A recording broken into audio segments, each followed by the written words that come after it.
Well, you're finally here. You've downloaded Deadlock, you've played a couple matches, and by the end of it, you realize you're getting destroyed. And possibly your monitor's getting destroyed after this too. I'm fucking dead, dude. I'm fucking dead, dude. I'm fucking, yeah. It's nothing But luckily, you've landed here to learn the lane in Deadlock. Hello everyone, I am Novak, and this is a laning guide from a casual player's perspective. What's important about the laning stage of the game is it's every Deadlock player's first experience to a lot of concepts, and it really is a playground to learn the key fundamentals of combat, items, and gaining gold, or in Deadlock's case, souls. To learn the lanes, you gotta know the lanes themselves. There are 3 lanes on the map, consisting of 2 people from each team. These lanes are green lane, blue lane,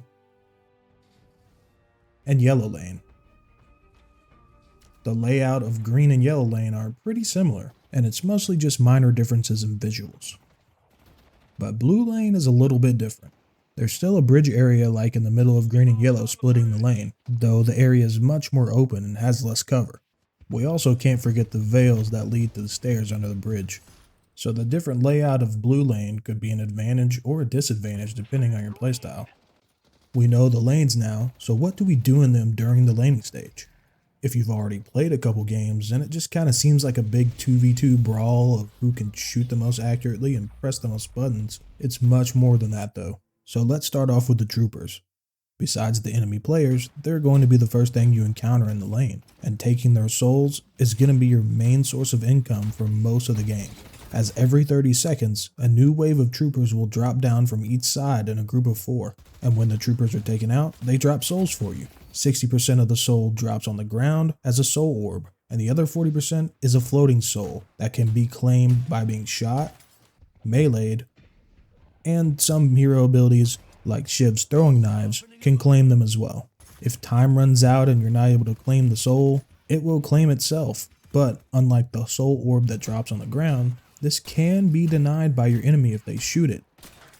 And unfortunately, you'll get to know that sound pretty well. Missing those floating souls can put you behind in money really quick in the lane. Also, there is a more important trooper in the group. It's the medic trooper. They drop souls normally just like the other troopers, but they also drop a healing orb, which can heal a good chunk of your health if it's missing. These drop on the ground like the soul orbs do, so keep it in the back of your mind when you're fighting in lane, as it can be a huge advantage when you're down in health to just save a healing orb for the right time. Even though these little candle guys may seem like an easy target, they can still dish out a lot of damage if you're not careful. If your minions are dead and their minions are pushed up on you, they will focus on attacking you. They can do a lot of damage quickly. And when you've killed all the enemy troopers on their side, push with your troopers to start taking on the first main objective of the game and the main objective of the laning stage. The Guardians, the most important third wheel laning partner, because the one on your team's your best friend and the one on their team's your greatest enemy. The Guardians are there to keep the teams from pushing straight to your walkers, and to help keep a team safe if the fight's not going their way. A lot of the time, retreating to your Guardian and playing around them when the pressure is too much from the other team is the best way to go. You don't always have to be pushing up the lane to make progress in the lane. Troopers will come to fight your Guardian, so you can pick them off behind the Guardian safely most of the time. And for enemy heroes who just can't stop pressing the W key, well, it'll smash them or zap them to death. But you still have to be wary if the troopers are pushed up, as the Guardians will focus the troopers before they focus the enemy heroes, unless an enemy hero gets too close. So let's reverse roles here. You've pushed up the lane with your troopers, and you're now fighting the enemy under their Guardian. The same threat will apply to you when you are up there, so try to get some quick damage on the Guardian before your troopers die, and it zaps you to death instead. If the enemies have backed off of their lane, or you've killed 1 or 2 of them, you can get close enough to their Guardian to start dealing much more damage. But there's also another trick you can do to make it a little easier. If you get close enough to the Guardian, it will try to melee. But if you use the parry button, you can stun the Guardian for a short time, where they won't be able to shoot or melee. Eventually, when you do destroy the Guardian, it will give everybody who fought it a large chunk of souls. And all these souls we've been talking about, well, what do we do with those in the lane? The souls you gather give you 2 benefits. They let you begin purchasing items, And they give you boons, which give you ability points and help your character scale in power throughout the game depending on how many souls you've gathered. Throughout the laning stage, you'll want to start buying items at your shop. You can start taking all the trust fund money that the troopers dropped you and investing it into 3 categories of items that you can choose. You've got gun items, health items, and spirit items. Spirit items are not very clear, so what spirit items do is they give your abilities more damage and give them more utility as well. These 3 categories of items have 4 tiers of item power that you can start buying at 800 souls, and they double until they reach tier 4 items at 6400 souls, which are the most powerful items in the game. You won't be buying those tier 4 items anytime soon during the laning stage, but some early items that you'll be buying in lane depending on your character are things like close quarters, which gives you extra weapon damage when you're close to a target and gives you extra melee resist. Or something like Mystic Burst from the Spirit category, which gives you bonus spirit damage if you do enough damage with your abilities in a short time. These are just a few early examples of items. The higher the tier goes up, the more interesting and powerful they get. There are also active items as well, which give you a separate button to press. It's essentially like it gives you another skill on the bar to use, and it can be something like slowing the fire rate of a character for a short time, or giving you a heal over time. Sometimes new players can struggle with these items, but try to remember to use them when you can, as they can be some of the most powerful items in the game. Another important trick in the lane is reaching your item investment threshold. When you reach 4,800 souls of investment in an item category, you receive a huge boost of power to that category. Say you're playing LASH and you want to play Ground Strike LASH. You would focus as many items as you possibly can into Spirit early in the game. And once you reach 4,800 worth of Spirit items, not only does your Ground Strike become much more lethal, so do your other damage abilities.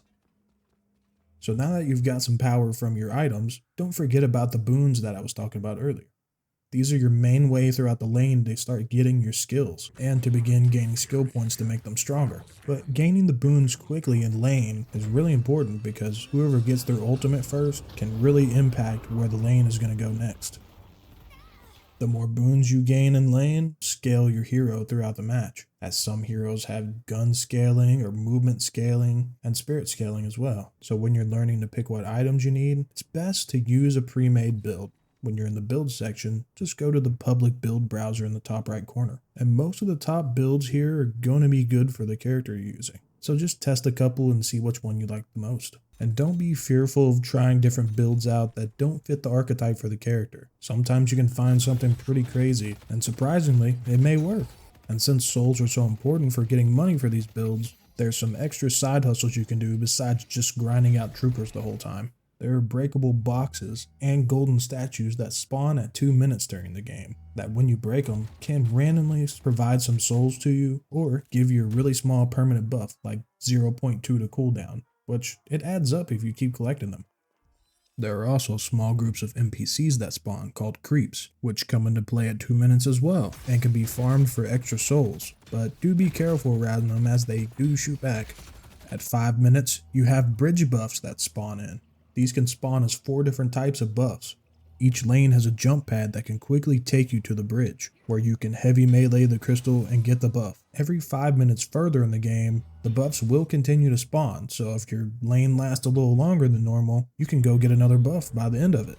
And lastly, during the laning stage, a center sacrifice machine will spawn near the lane. This machine can be punched, and it gives you souls, but every time you punch it, it takes some health away from you. The lights on the top of the machine show the health the machine has left, and once you deplete the health, the lights on the top will begin to fill, and once they're full, if you're able to heavy melee or light melee it, you'll get some golden statue buffs as a jackpot bonus. A reminder though is to be careful when you're using these machines, as they can take a lot of health from you, and if enemies are around, they can clean you up pretty quickly. So by now, you've been in the lane for about 8 minutes or so, right? And your lane is still fighting back and forth for their guardians. But you see one of your teammates' lanes lose their guardian, so maybe the enemy stays in their lane and they continue to fight, or one of them goes off to farm extra souls in the jungle. Or really what we want to worry about is them coming to your lane, leading to you getting ganked, and quickly the stalemate in your lane can turn into you and your guardian getting trampled. So it's good to keep an eye out for where the enemy team is after they leave the lane, and hopefully your teammates notify you that some of the enemy team is missing, as being prepared for a gank can help you keep the enemy team off of you long enough until a teammate shows up to help. And if they don't show up to help, just make sure you let them know that there's someone from their lane in your lane. As important as the laning stage is to learning the game, it doesn't necessarily direct where the game will go from here. And though the lane may give you a boost in the beginning or put you a little bit behind, there's usually a way to catch up. There are comeback mechanics that you'll learn over time, but you take everything you've learned from the laning experience and apply it to the rest of the game. You'll be pushing the walker next, and then soon after their patron's already down, and you've won the game. And if you lose from losing the lane, I guess go ahead and buy yourself a new monitor. All that I've shown today is really just the service level to the laning stage, and definitely the service level to the whole Deadlock experience. Take what you learned here and put it into practice. There is a lot to learn in this game, and I think that is what makes it the most fun. And soon enough, you'll see yourself get better at every mechanic the game throws at you. And if you're someone who enjoys reaching your skill ceilings, Deadlock is the game to take it that far. And after being here for a lane's worth of time for this video, I forgot to mention the most important lane mechanic, pause lock.